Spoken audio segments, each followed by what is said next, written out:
आज की क्लास में हम अभिप्रेरणा के बारे में पढ़ेंगे और जानेंगे कि अभिप्रेरणा और अधिगम में क्या संबंध होता है।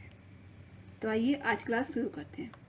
तो देखिए, पहली बात हमें यह समझना पड़ेगा कि आखिर अधिगम क्या होता है और अभिप्रेरणा इससे कैसे जुड़ी हुई होती है।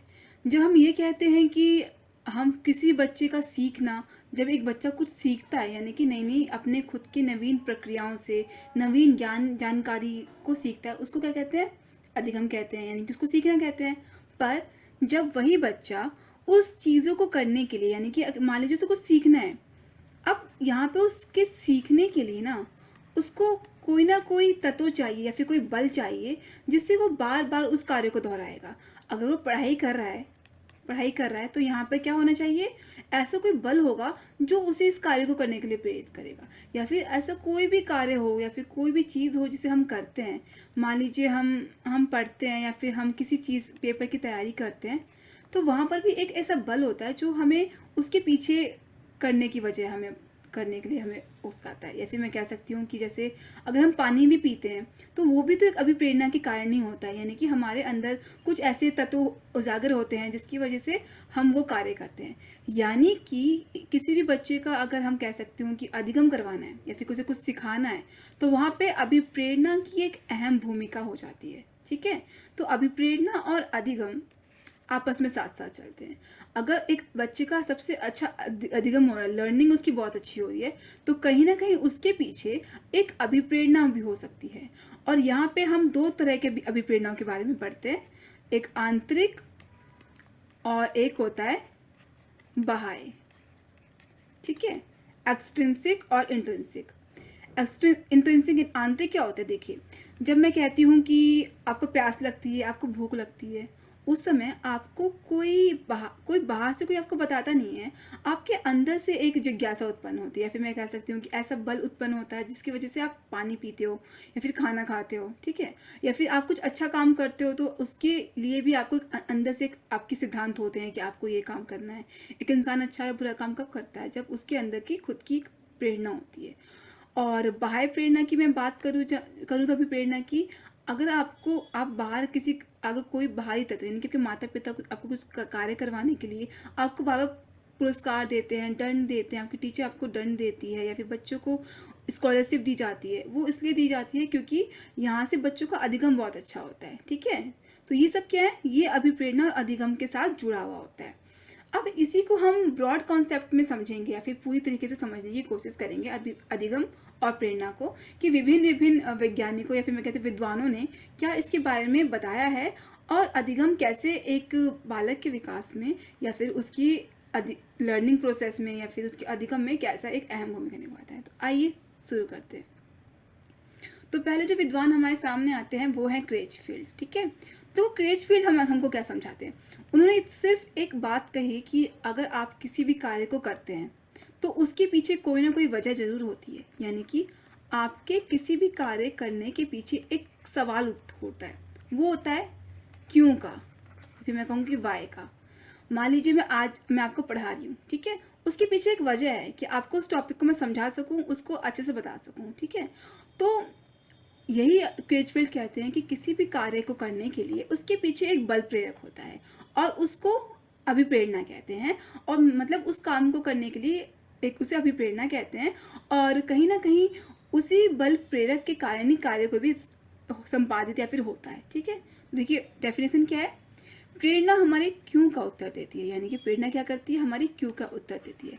अगर आप कोई कार्य कर रहे हो तो उसके पीछे वजह क्या है, प्रेरणा उसका उत्तर देती है। किस वजह से हम किसी कार्य को करते हैं, यानी कि किसी भी कार्य को करने के लिए ना एक पीछे उसके कोई ना कोई ज़रूर एक बुनियादी चीज़ होती है। बच्चों की बात की जाए तो अगर बच्चे कोई कार्य करते हैं, अगर कोई बच्चे स्कूल में पढ़ के नहीं आ रहे तो आप उसको दंड देते हैं। ठीक है, और जो पढ़ के आ रहे हो आप उसको पुरस्कार देते हैं, और जो बच्चे टॉप करते हैं स्कूलों में आप उनको स्कॉलरशिप देते हैं ताकि वो आगे पढ़ सकें, है ना।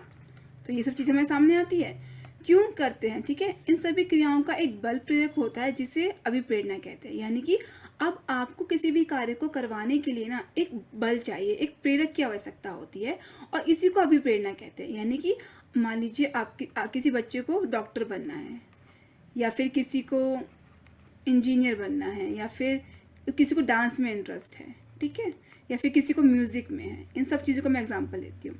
तो यहाँ पर कहीं ना कहीं हो सकता है कि इस चीज़ के लिए एक बच्चे में एक प्रेरक का काम कर रहा हो, यानी कि आप उसके लिए हर रोज़ उसे पढ़ाई कर रहा हो, बच्चा उसे एक डॉक्टर बनना है, हर रोज़ बच्चा पढ़ाई कर इंजीनियर बनना है, वो डांस की प्रैक्टिस बार बार कर रहा है, यानी कि उसके पीछे ना कोई एक बल ज़रूर होगा, उसी को हम प्रेरक कहते हैं।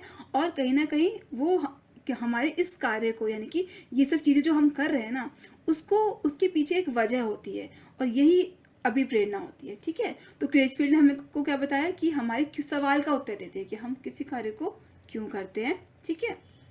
अब आगे देखते हैं, आगे बोला है प्रेरक। तो देखिए मैंने आपको बताया प्रेरक कौन होता है, जो आपके किसी भी कार्य को करवाने के लिए, जो मैंने आपको एग्जांपल दिया, मान लीजिए किसी बच्चे को डांसर बनना है, अब यहाँ पर इस बच्चे को क्या करना पड़ेगा, अधिगम करना पड़ेगा, लर्निंग करनी पड़ेगी। और लर्निंग किस प्रकार से होगी, वो रोज रोज प्रैक्टिस करेगा डांस की, है ना। तो यहाँ पे उसके ये प्रेरक कौन होता है, जो उसके ये रोज रोज प्रैक्टिस, पहले दिन, सेकंड मंथ, 3 साल 4 साल, इसके बाद ही कोई अच्छा कुछ कार्य कर पाता है ना। तो उसके किसी भी कार्य को नियमित करवाने के लिए एक तथ्य हमारे सामने आता है प्रेरक का, जो हमें किसी भी कार्य को करवाने के लिए नियमित रूप से, अब किसी भी चीज़ को सीखने के लिए ना, आप एक दिन में नहीं सीख सकते हो, वो एक लंबा प्रोसेस होता है, और कहीं ना कहीं उसके लिए आपको, उस कार्य को करने के लिए आपको किसी चीज़ की ज़रूरत पड़ती है। तो यही क्या होता है, प्रेरक होता है, ठीक है। जैसे प्रेरक एक ऐसा बल है, यानी कि एक ऐसी फोर्स है जिससे व्यक्ति निश्चित व्यवहार या निश्चित दिशा में कार्य करने के लिए प्रेरित होता है। जो मैंने आपको समझाया, आपको एक डांसर का एक बच्चे को डांस सीखना था, तो उसे क्या करना पड़ेगा, सीखने के लिए उसे रोज प्रैक्टिस करनी पड़ेगी। और मान लीजिए यहाँ पे उसका प्रेरणा क्या हो सकती है, या फिर मैं कह सकती हूँ उसे डांसर, उसके दिमाग में हो सकता है कि उसने किसी ऐसे व्यक्ति को देखा हो जो उसकी प्रेरणा हो और उससे प्रभावित हो। तो कहीं ना कहीं वो जो फैक्टर है ना, वो जो तत्व है, कारक है, वो उस बच्चे को कार्य करवाने के लिए प्रेरित करता है, यानी कि वो उसके लिए क्या है, एक बल है, उस बच्चे के लिए वो क्या है, एक बल है उस बच्चे के लिए। तो ये क्या हो गया, वो प्रेरक का रोल अदा करता है, ठीक है। अब आगे देखते हैं, गुड।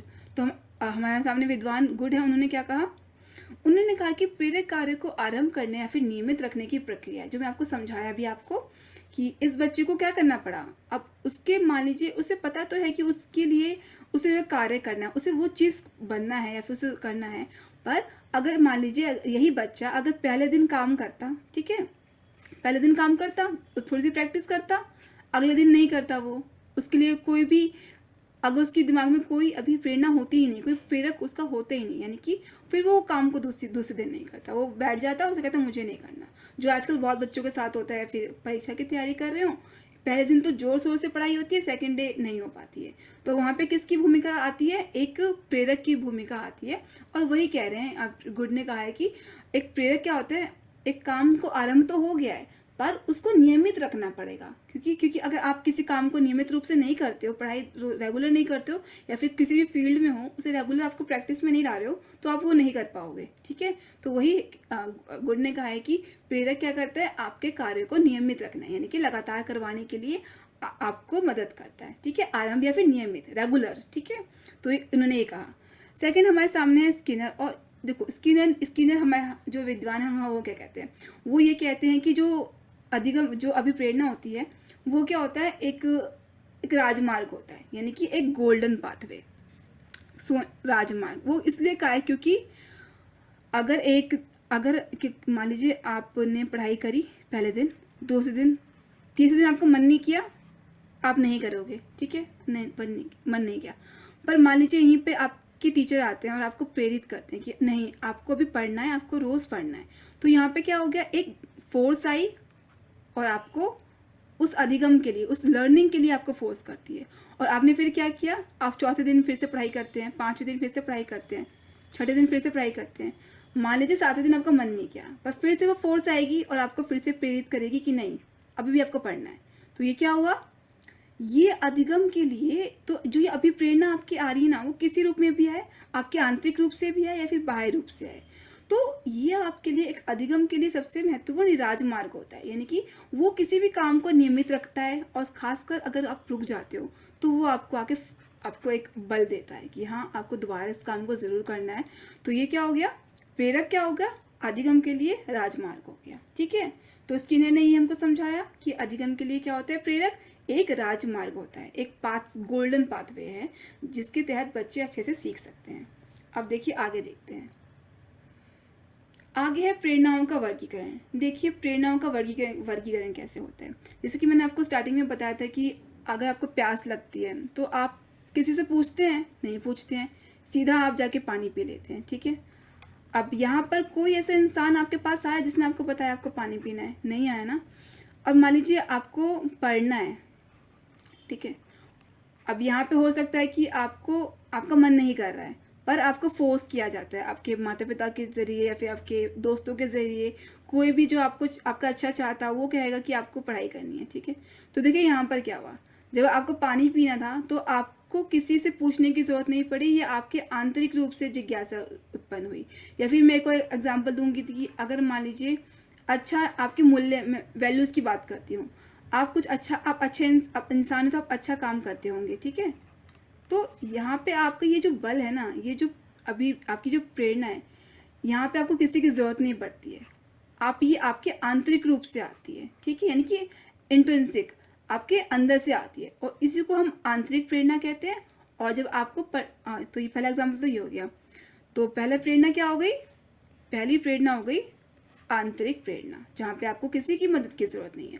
आप खुद से आपके अंदर की जिज्ञासा को शांत करने के लिए, आपकी जिज्ञासा है उनको शांत करने के लिए आप उस कार्य को करते हैं। आपको किसी की मदद नहीं चाहिए, आप अंदर आंतरिक रूप से आप सक्षम होते हैं। ठीक है, अब देखिए, अब जब आपने पढ़ाई करी थी तो आपका मन नहीं कर रहा था पढ़ने का, पर कोई बाहरी तत्व आता है आपके पास और कहते हैं कि नहीं आपको पढ़ना है।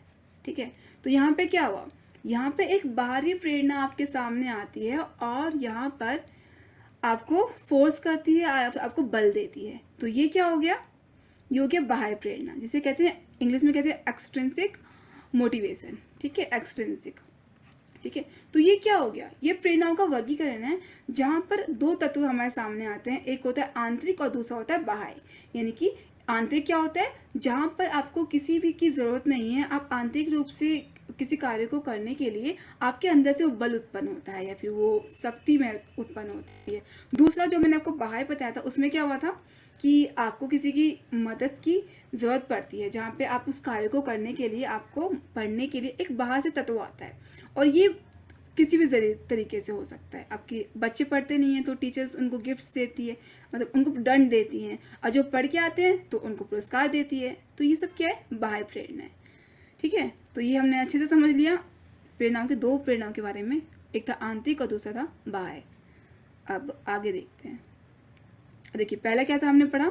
आंतरिक। जब भी मैंने आपको बताया दो वर्गीकरण हमने किए थे, एक एक्सट्रिंसिक और दूसरा था इंट्रिंसिक। अब ये है इंट्रिंसिक। ठीक है, इंट्रिंसिक। आइए इसके अंदर पढ़ते हैं। तो जैसे मैंने आपको बताया कि एक इंसान के मूल्य एवं सिद्धांत, व्यक्तिगत प्रेरणा। हर इंसान की सोच, व्यक्तित्व अलग अलग होते हैं, उसके वैल्यूज अलग अलग होते हैं, उसके सिद्धांत अलग अलग होते हैं। देखिए आंतरिक प्रेरणा को इंसान जन्म के साथ लेके आता है, और ये कहीं इसके लिए उसे बाहर की किसी भी तत्व की जरूरत नहीं है। वो, और खासकर ये आपके साथ, समय के साथ आपके आस पड़ोस से आप जैसे चीज़ों को समझोगे, वो आपके अंदर आ जाएंगी, है ना। तो जैसे कि एक है व्यक्तिगत प्रेरणा, यहाँ पे क्या हो गया? मूल्य एवं सिद्धांत। जैसे कि हर इंसान के एक मूल्य होते हैं कि उसे क्या करना है, क्या नहीं करना है, वो खुद की एक व्यक्तिगत चीज़ें होती हैं। आप उसके लिए किसी दूसरे इंसान पे निर्भर नहीं रह सकते हो। ठीक है, जैसे कि आप कोई भी अच्छा काम करते हो, चोरी ना करना, ये सब क्या है? या फिर अच्छा हो गया या फिर बुरा हो गया, या फिर किसी बात को मानना, आपके सिद्धांत जो होते हैं, है ना। तो ये क्या हो गया? व्यक्तिगत प्रेरणा होती है जो इंसान को कार्य करवाती है। अब दूसरा है प्राथमिक प्रेरणा, जो मैंने आपको बताया था, भूख लगने, जो प्राथमिक प्रेरणा वो प्रेरणाएं होती हैं जो इंसान अपने जैविक चीज़ें, मैं कह सकती हूँ कि जन्म के साथ लेके आता है, जैसे कि भूख, प्यास, खाना, नींद। और इसके लिए आपको नींद आती है, आप सो जाते हैं, आपको खाना जाके खा लेते हैं। ठीक है, कोई बताता नहीं है आपको, ये आपके आंतरिक रूप से आती है, अंदर से ये उत्पन्न होती है। तो ये क्या हो गया? प्राथमिक प्रेरणा, जो आपकी ज़रूरत है, एक प्राथमिक चीज़ है आपकी। ठीक है, अब जैसे कहते हैं कि, है ना, तो ये क्या हो गया? प्राथमिक प्रेरणा। अब नेक्स्ट है जैविक प्रेरणा, जो आपके जीवन जीने के लिए बहुत महत्वपूर्ण होते हैं, जैसे कि प्यार हो गया, क्रोध, काम को क्रोध दिखाना है, आराम आपकी आपकी सारी चीज़ों के लिए, त्याग की भावना, आप कहाँ अपने आप को पाते हैं, आप किस तरीके से अपने आप को ढाल सकते हैं, उस तरीके से बात यहाँ पे आती है। नेक्स्ट है जन्मजात प्रेरणा, ठीक है।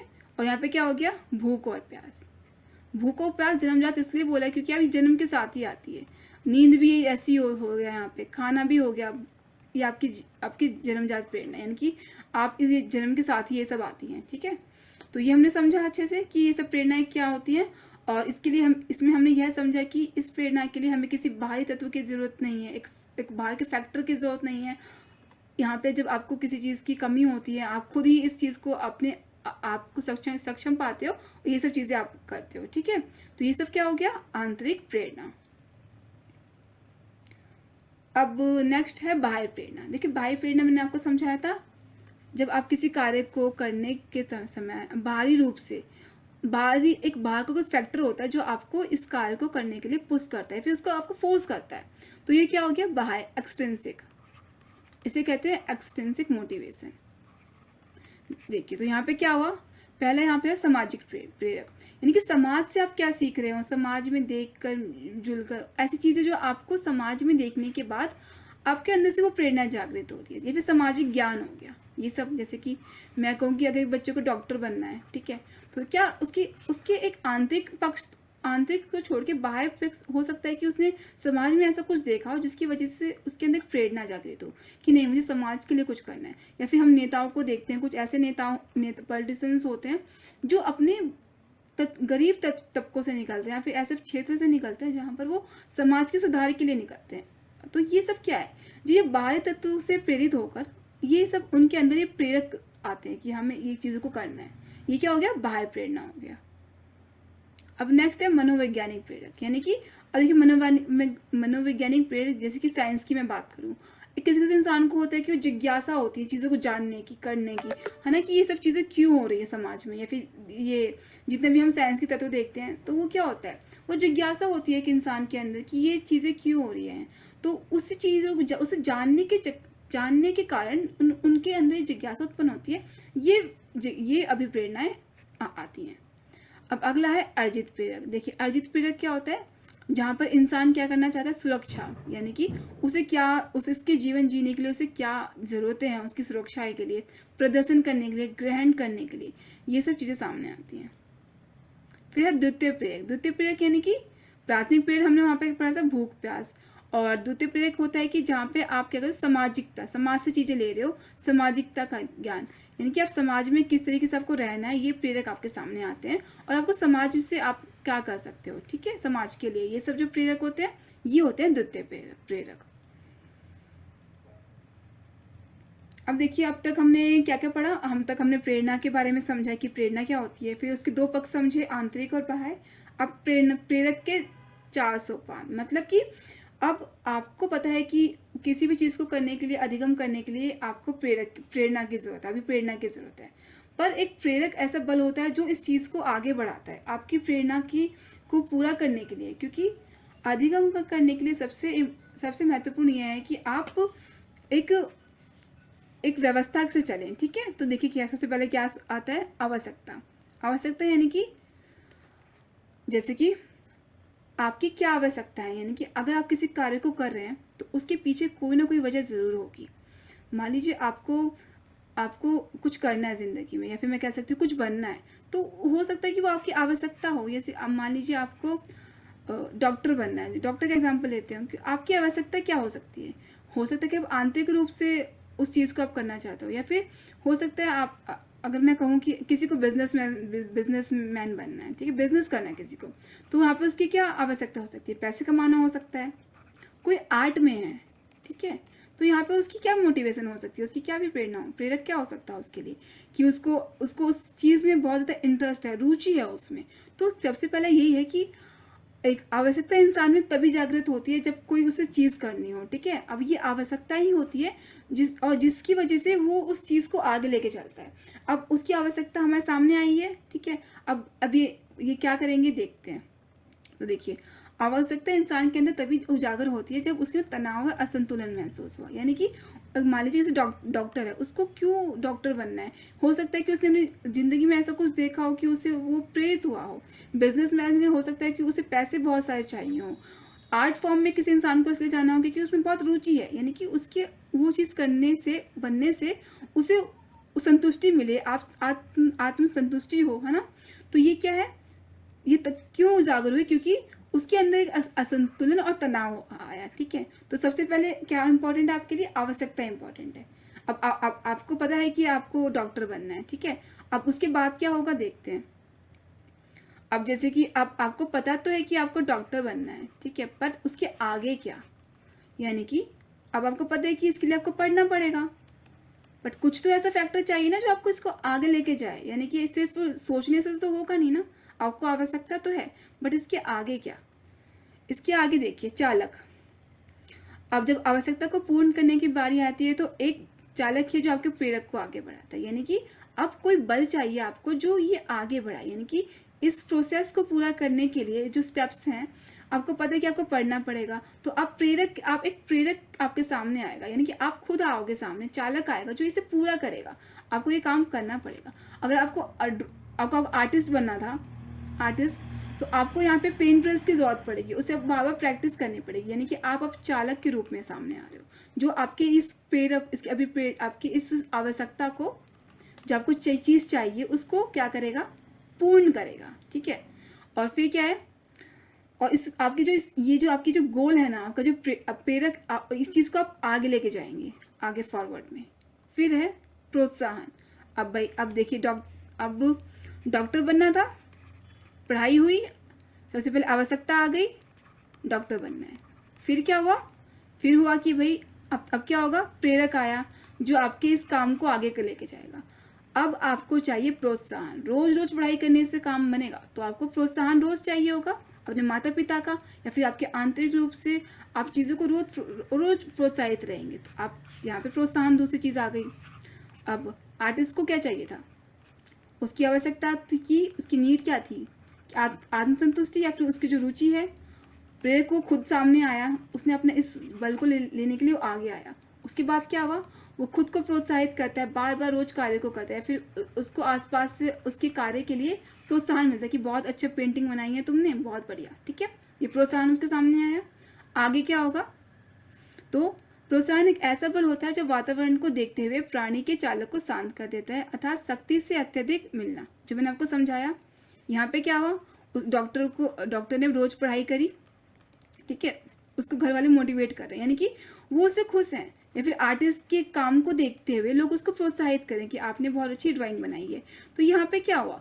उसकी जो इसकी जो बल है ना, ये जो इसके अंदर जिज्ञासा जो हो रही है, फिर जो असंतुलन उसके अंदर आया है, तो ये धीरे धीरे शांत होने लगेगा, क्योंकि यहाँ पे रोज रिजल्ट आ रहा है, यहाँ पे उसका रोज प्रोत्साहित किया जा रहा है उसको, तो कहीं ना कहीं वो शांत होगा। फिर आगे देखते हैं। फिर है प्रेरक। अब ठीक है, अब देखिए यहाँ पे प्रेरक, अब तीनों चीज़ों का मेल हो गया। आवश्यकता आ गई, आवश्यकता भी यहाँ पे पूर्ण हो रही है, चालक भी आ गया सामने जो कार्य कर रहा है रोज, फिर आपको प्रोत्साहन भी मिल रहा है। अब यहाँ पे लक्ष्य प्राप्ति होती है। यहाँ पे प्रेरक नहीं होगा, यहाँ पे लक्ष्य प्राप्ति होगी, क्योंकि लक्ष्य प्राप्ति होती है क्योंकि इन सब के मिलने की वजह से आप रोज कार्य कर रहे हैं, आप रोज डॉक्टर की पढ़ाई के लिए, बनने के लिए आप रोज पढ़ाई कर रहे हैं, आप रोज मोटिवेटेड हो रहे हैं। तो यहाँ पे क्या हुआ? जिससे आप क्या करते हो? आपके लक्ष्य की प्राप्ति होती है। जो आपका लक्ष्य था, डॉक्टर बनना, फिर आर्टिस्ट बनना, ये तीनों के मेल से तो हुआ ना। आपकी आवश्यकता क्या थी? डॉक्टर बनना। चालक आप खुद हो, आप उसको लेके आगे चल रहे हो, अपनी बातों को, अपनी चीज़ों को कर करके प्रोत्साहित होते हो। आप आपके आसपास के माहौल की वजह से आप प्रोत्साहित होते हो, है ना। तो फिर एंड में क्या हुआ? इन तीनों के मिलने से क्या हुआ? लक्ष्य प्राप्ति। आपने ये चीज़ प्राप्त कर लिया। तो ये थी इसके 4 सोपान, यानी कि मैं कह सकती हूँ 4 पद, जो किसी भी अभिप्रेरणा के लिए बहुत महत्वपूर्ण है। ठीक है, अब आगे देखते हैं। जिसे लक्ष्य प्राप्ति होती है, जो मैंने आपको कहा, इससे क्या होगी? लक्ष्य प्राप्ति होगी। जो आप बनना चाहते हैं, जो आप करना चाहते हैं, वो आप कर पाएंगे। या तो कुछ भी, किसी कार्य को करने के लिए ये चारों ही सोपान बहुत महत्वपूर्ण है।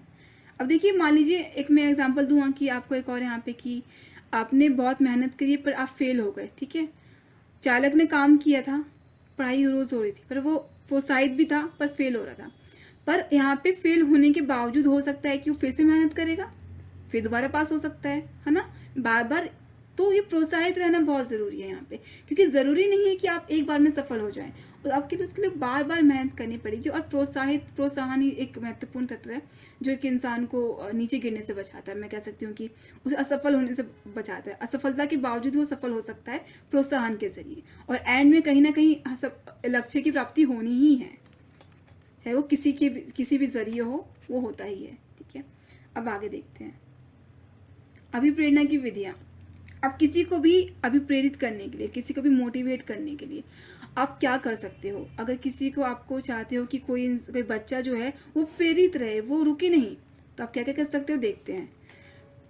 पुरस्कार व दंड देकर सबसे आसान विधि है। बच्चों को अगर वो काम करके लेके आते हैं, छोटे बच्चों को देख लीजिए, आप उनको टॉफी देते हो, चॉकलेट देते हो, जब वो काम करते हैं, पढ़ाई करके रोज आते हैं, स्टार देते हो, वेरी गुड देते हो, गुड देते हो, उन्हें स्कॉलरशिप देते हो बच्चों को। अब मेडिकल के स्टूडेंट्स को स्कॉलरशिप मिलती है जो बच्चे फर्स्ट आते हैं, और दंड देकर भी।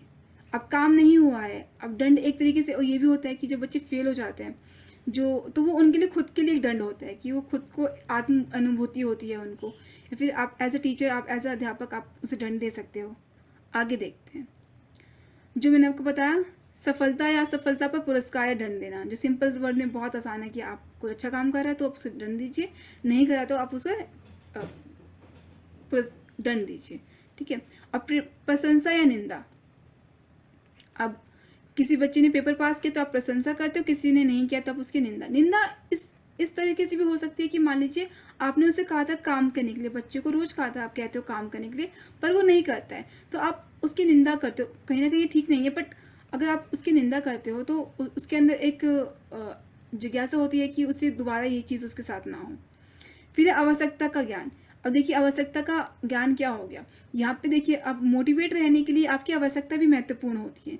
आपको कुछ करना है ज़िंदगी में, या फिर कुछ भी चाहिए आपको, तो उसके लिए आपकी आवश्यकता है कि जो हमने एक तत्व स्टार्टिंग में पढ़ा था कि इंसान के अंदर कुछ भी करना हो तो आवश्यकता सबसे पहला चीज़ है।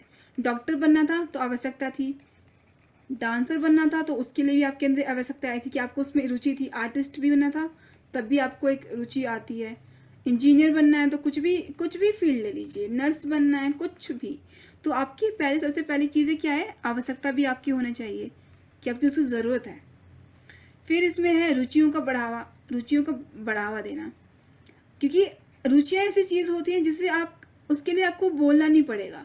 अब पढ़ाई करने के लिए आप देखते हैं कि बच्चों को बोलना पड़ता है, पर ड्राइंग करने के टाइम पे उन्हें किसी चीज़ की ज़रूरत नहीं होती है, यानी कि आप उनकी रुचियों को बढ़ावा दे सकते हैं। कुछ बच्चों को कैसे सब्जेक्ट्स, साइंस में होता है, मैथ्स में होता है, इंटरेस्ट होता है, किसी को हिंदी में इंटरेस्ट होता है, स्टोरीज में इंटरेस्ट होता है, किसी को ड्राइंग में इंटरेस्ट होता है, तो यहाँ पे क्या आप उनकी रुचियों को बढ़ावा देंगे और तो वो खुद ही अभिप्रेरित रहेंगे। ठीक है, अब आगे देखिए आकांक्षा।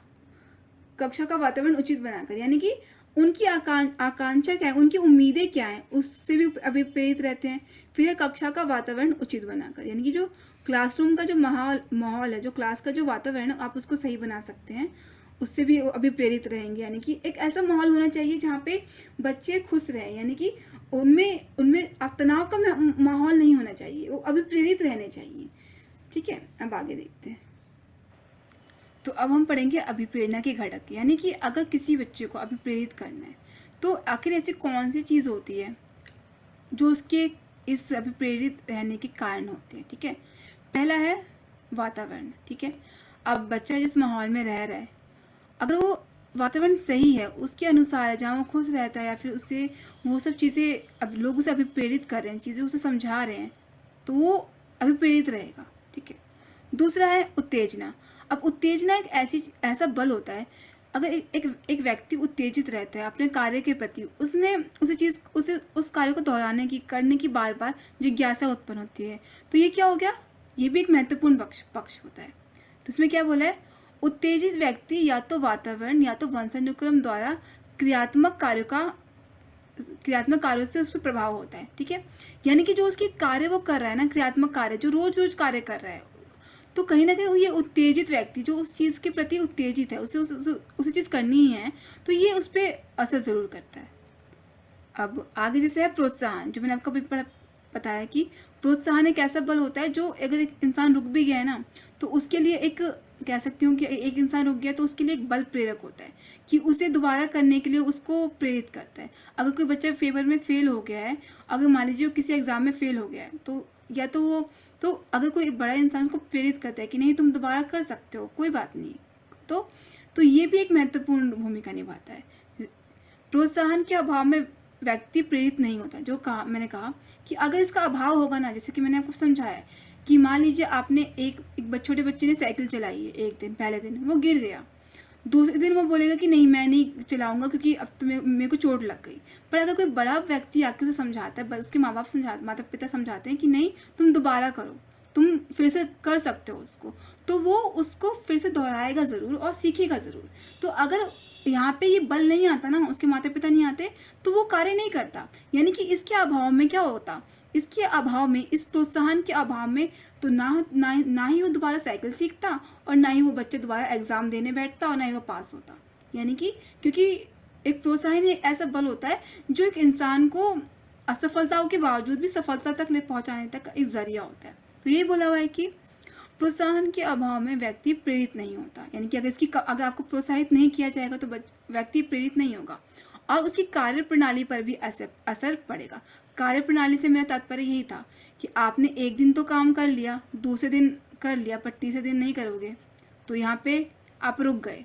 पर अगर प्रोत्साहन आपको मिल गया तो ये चीज़ आपके चौथे दिन भी दोहराई जाएगी, आप रोज़ प्रैक्टिस करोगे, है ना। तो यही बात बोला है कि अगर इसका अभाव होता है ना, अगर इसकी कमी होती ना, तो ये काम जो होता है यहीं रुक जाता, दोबारा नहीं होता। और अगर जब प्रोत्साहन मिला तो फोर्थ डे भी, आप चौथे दिन भी आपने काम को किया। तो प्रोत्साहन एक ऐसा घटक है जिसके होने पर मनुष्य अपनी असफलताओं को मापने लगता है। ठीक है, अब बच्चे को पता था कि उसने उसकी कमियां हैं, यहाँ पे उसको पता था कि उसका एग्जाम में फेल हुआ है, बट यहाँ पे वो क्या करेगा, जब उसको प्रोत्साहन मिला तो वो देखेगा कि हाँ भाई मेरी कमियां क्या थी, आखिर अगर मैं असफल हुआ हूँ तो क्यों हुआ हूँ।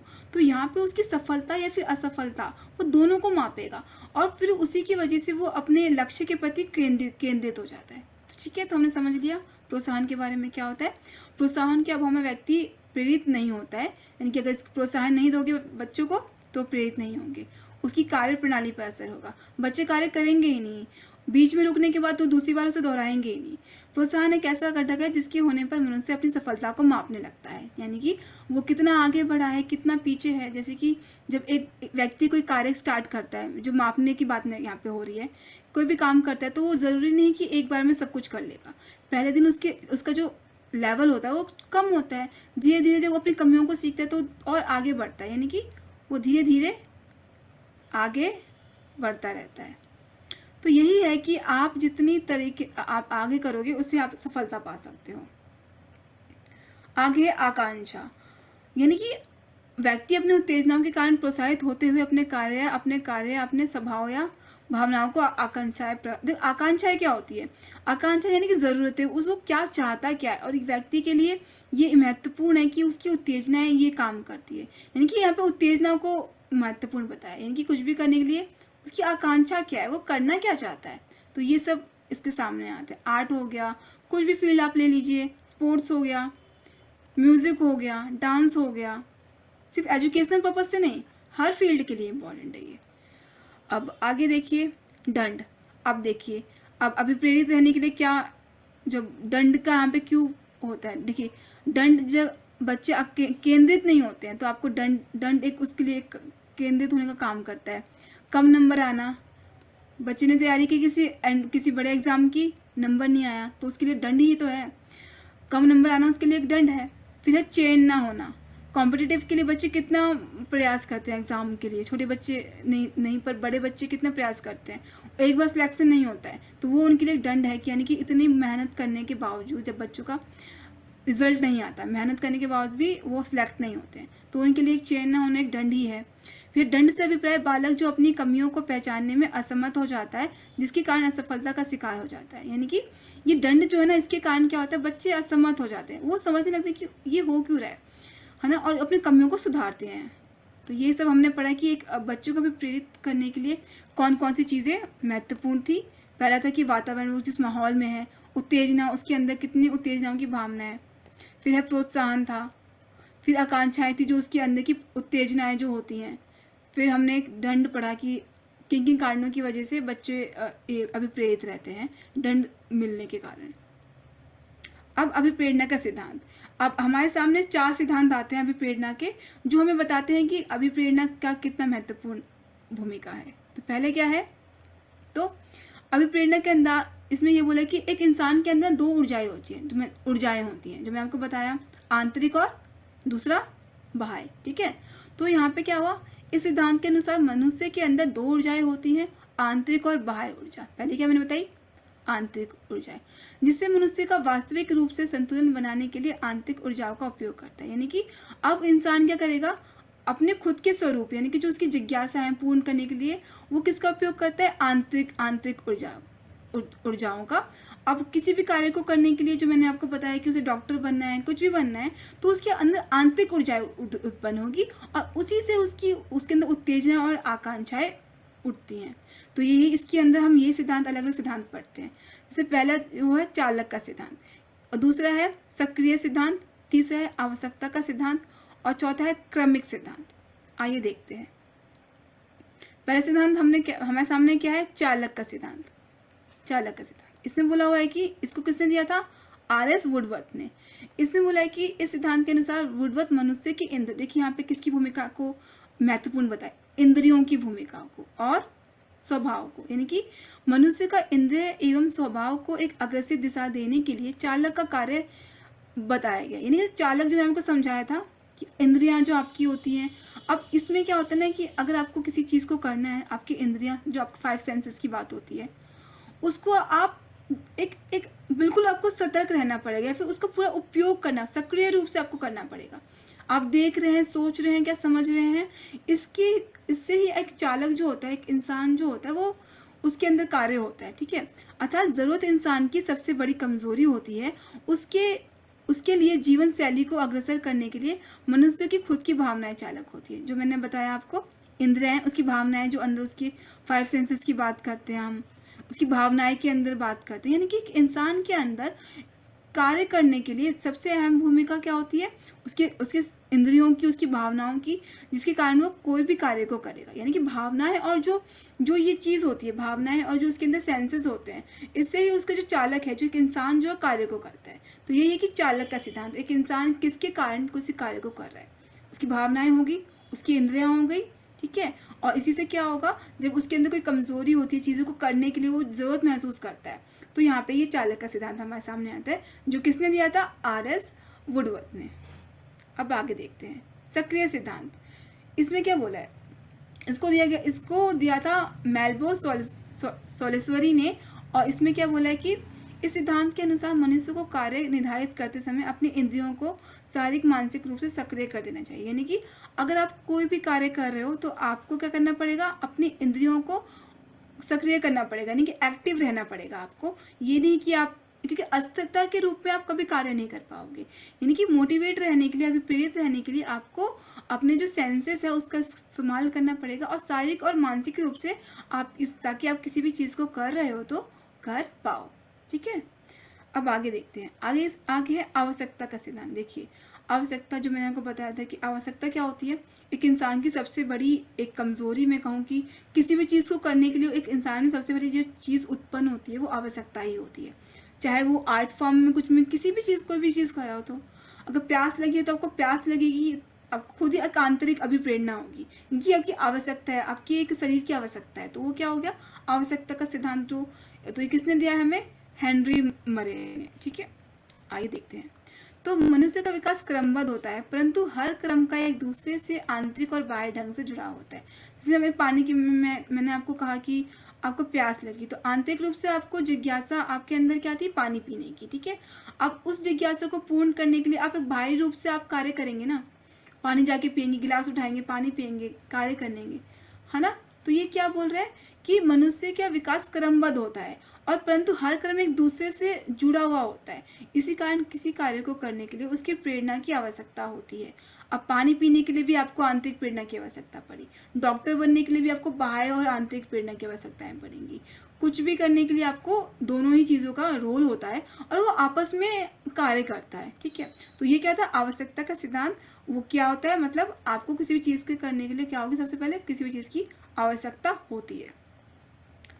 अब क्रमिक सिद्धांत देखते हैं। क्रमिक सिद्धांत क्या होता है, जो मैस्लो ने दिया है। क्रमिक सिद्धांत में यह होता है, देखिए अब किसी भी इंसान को कार्य करने, क्रमिक सिद्धांत ये एक, आप इस चार्ट से समझिए, ठीक है। मैं इससे आपको मैस्लो का क्रमिक सिद्धांत समझाने की कोशिश करूंगी। देखिए इंसान की सबसे ज़रूरती साइकोलॉजिकल नीड्स क्या होती है, रोटी कपड़ा मकान में सिंपल वर्ड्स में कहूँ तो, है ना। यानी कि आपकी साइकोलॉजिकल नीड क्या है, यानी कि सबसे पहले ये उल्टा चल रहा है, मतलब कि सबसे पहले क्या होता है, आपको ये जो चीज़ें हैं, रोटी जो भी आपको खाना पीना या फिर आपका घर हो गया, ये आपकी एक साइकोलॉजिकल नीड है।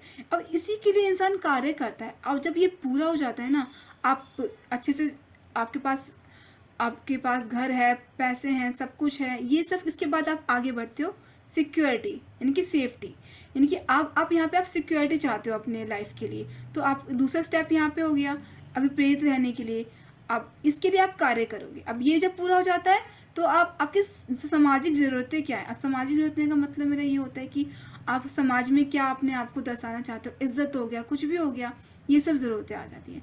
उसके बाद होते हैं एस्टीम नीड्स, यानी कि आपकी आंतरिक चीज़ें, या फिर मैं कहूँ तो यहाँ पे सम्मान की बातें आ जाती हैं यहाँ पे।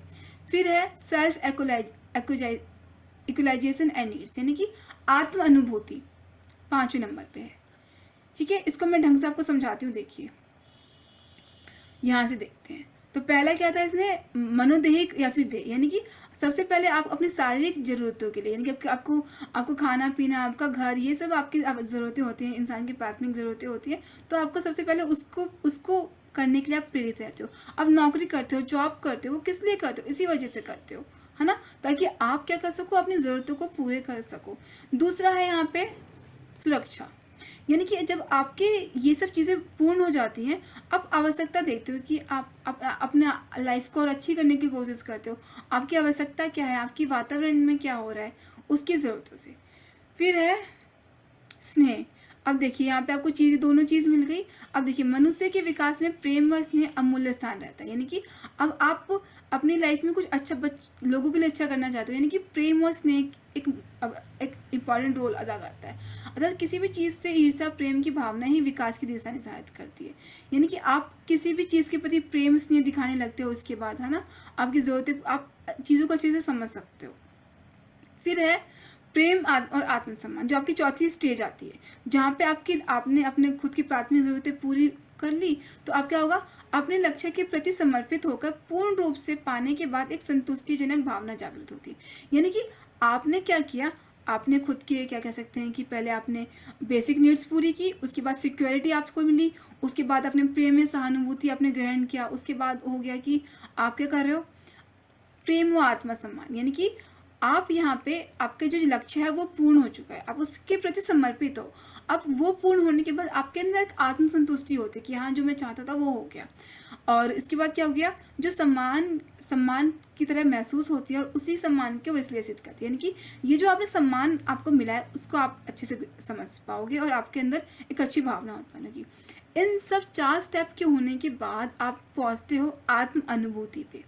आत्मनिर्भर यानी आप खुद के जीवन में जाके देखोगे कि आपने अब तक किया क्या, यानी कि आपने जो भी चीज़ें करे हैं उससे आप कहाँ तक सही पहुँचे हो, कि आप कहाँ पर पहुँचे, कहाँ पर हो, ठीक है। तो ये क्या है, आत्म अनुभूति। तो यही था क्रमिक सिद्धांत, जो मैस्लो ने कहा कि एक इंसान की बुनियादी ज़रूरतों को पूरा करते करते वो क्या करता है, इन 5 स्टेजों से गुजरता है, जहाँ पे आप बेसिक नीड्स से लेके सिक्योरिटी, लव एंड अफेक्शन, उसके बाद प्रेम, आत्मभूति, सम्मान जो आपकी सोसाइटी में आपको मिलता है, जो आप अपने खुद के कौशलों को या फिर अपनी चीज़ों को करने के बाद ग्रहण करते हो। फिर रहता है आत्मभूति, जहाँ पर आपका ये होता है कि हाँ, मैंने जो भी अपने जीवन में किया वो बहुत बढ़िया था, कुछ भी था, आप उससे अपने पीछे मुड़ के देखते हो कि आपने जो भी किया आप उससे संतुष्ट हो कि नहीं, ठीक है। तो यही था मैस्लो का सिद्धांत, जिन्होंने क्रमिक सिद्धांत कहा है। तो यही थी बेसिक अभिप्रेरणा के बारे में हमने समझा। तो बेसिकली हमने आज के क्लास में ये समझ लिया है कि अभिप्रेरणा क्या होता है। मुझे उम्मीद है आपको ये लेक्चर अच्छे से समझ में आया होगा। अगर मैं आपको एक थोड़ा सा रिकैप दे दूं या फिर पीछे से समझाने की कोशिश करूं तो अब तक हमने इसमें क्या क्या समझा था शॉर्ट फॉर्म में। अभिप्रेरणा और अधिगम दोनों जुड़े होते हैं। अभी अधिगम के लिए क्या महत्वपूर्ण है, अभिप्रेरणा की जरूरत महसूस है। क्रिएट फ्रेंड ने बताया कि क्यों का जवाब दिया था हमको, क्यों कोई व्यक्ति कोई भी कार्य करता है। दूसरा हमने प्रेरक के बारे में पढ़ा था, हमारी खुद की आवश्यकता को पूर्ण करने के लिए जो एक हमको नियमित रूप से कार्य करवाता है। दूसरा हमने पढ़ा था गुड की थ्योरी। गुड ने बताया कि नियमित चीज को अब कार्य को करने के लिए आप नियमित रहना चाहते हैं। फिर आपने पढ़ा था स्किनर के बारे में। स्किनर ने क्या बोला, राजमार्ग, गोल्डन पाथवे बोला। फिर हमने पढ़ा प्रेरणाओं के बारे में, आंतरिक और बाह्य, ठीक है, एक्सट्रिंसिक और इंट्रिंसिक। उसके बाद हमने पढ़ा था जो बेसिक हमने आंतरिक के बारे में पढ़ा, भूख प्यास नहीं, जहाँ पे हमें किसी और चीज़ की बाहरी तत्वों की जरूरत नहीं पड़ती है, हम खुद के लिए काफ़ी हैं, ठीक है, हम अपनी जिज्ञासा को पूर्ण करने के लिए, अपनी अभिप्रेरणाओं को पूर्ण करने के लिए। बाहर में हमने पढ़ा कि ये चीज़ हमें बाहरी तत्वों से मिलती है जो हमें अपने कार्य श्रृंखला को हमें आगे बढ़ाने में मदद करती है।